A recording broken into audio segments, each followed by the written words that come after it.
হাবড়ায় বিজেপির সর্বভারতীয় সভাপতি জেপি নড্ডার সভা বাতিল হওয়াকে কেন্দ্র করে শুরু হয়েছে রাজনৈতিক তরজা। বিজেপি নেতৃত্বের দাবি, আবহাওয়া খারাপ থাকার কারণে সভা বাতিল করা হয়েছে। তবে পাল্টা তৃণমূল দাবি করেছে, আবহাওয়া খারাপ থাকার জন্য নয়, বরঞ্চ জনসভায় লোক না হওয়ার কারণে সভা বাতিল করেছেন নড্ডা। বুধবার হাবড়া বিধানসভার শিমুলপুর এলাকায় নড্ডার সভা হওয়ার কথা ছিল। এই এলাকাটি বারাসত লোকসভা কেন্দ্রের মধ্যে পড়ে।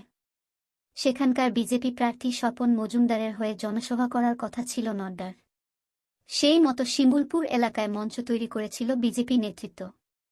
বসার জন্য চেয়ারের ব্যবস্থাও করা হয়েছিল। কথা ছিল বেলা 12:45 নাগাদ সেখানে পৌঁছাবেন জেপি নড্ডা। তবে ঠিক সেই সময় ঘটে বিপত্তি। আচমকা বিজেপি প্রার্থী মঞ্চ থেকে ঘোষণা করেন প্রতিকূল আবহাওয়ার কারণে জেপি নড্ডা আসছেন না। এরপরে শুরু হয় রাজনৈতিক চাপানোতর। তৃণমূল এই সভা বাতিল হওয়ার জন্য লোক না হওয়ার দাবি করে।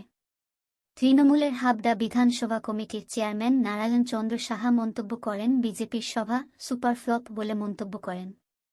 তিনি বলেন, প্রতিকূল আবহাওয়ার কারণে নয়, আসলে নড্ডার সভায় খুব বেশি লোক হয়নি। মেরে কেটে 500 লোক হয়েছে। সেই কারণে তার সভা বাতিল করে দেওয়া হয়েছে। এতে বোঝা যাচ্ছে যে বারাসতে বিজেপির অবস্থা খুবই খারাপ। তৃণমূল নেতা দাবি করেছেন, 5,000 মানুষকে নিয়ে তিনি মিছিল করেছেন। অন্যদিকে তৃণমূলের দাবিকে উড়িয়ে দিয়েছে বিজেপি। তাদের বক্তব্য, ওই সভায় 4,000 কর্মী সমর্থক উপস্থিত হয়েছিলেন। তবে আকাশে হঠাৎ করে কালো মেঘ চলে এসেছিল। সেই সঙ্গে হাওয়া বইছিল। ফলে হেলিকপ্টার নামার অনুমতি দেওয়া হয়নি। সেই কারণে সভা বাতিল করা হয়। পরে আরও বড় সভা করা হবে বলে তিনি দাবি করেছেন। যদিও কর্মী সমর্থকদের অনেকে প্রতিকূল আবহাওয়ার কথা স্বীকার করছেন। উল্লেখ্য, বারাসাত কেন্দ্রে ভোট রয়েছে আগামী 1 জুন। এই কেন্দ্রের তৃণমূল প্রার্থী হলেন কাকলি ঘোষ দস্তিদার। তিনি বিদায়ী সাংসদ। এই কেন্দ্রে কাকলি ঘোষ নামে এক প্রার্থী নির্দল হয়ে দাঁড়িয়েছিলেন। তবে সম্প্রতি তিনি মনোনয়ন প্রত্যাহার করে নিয়েছেন।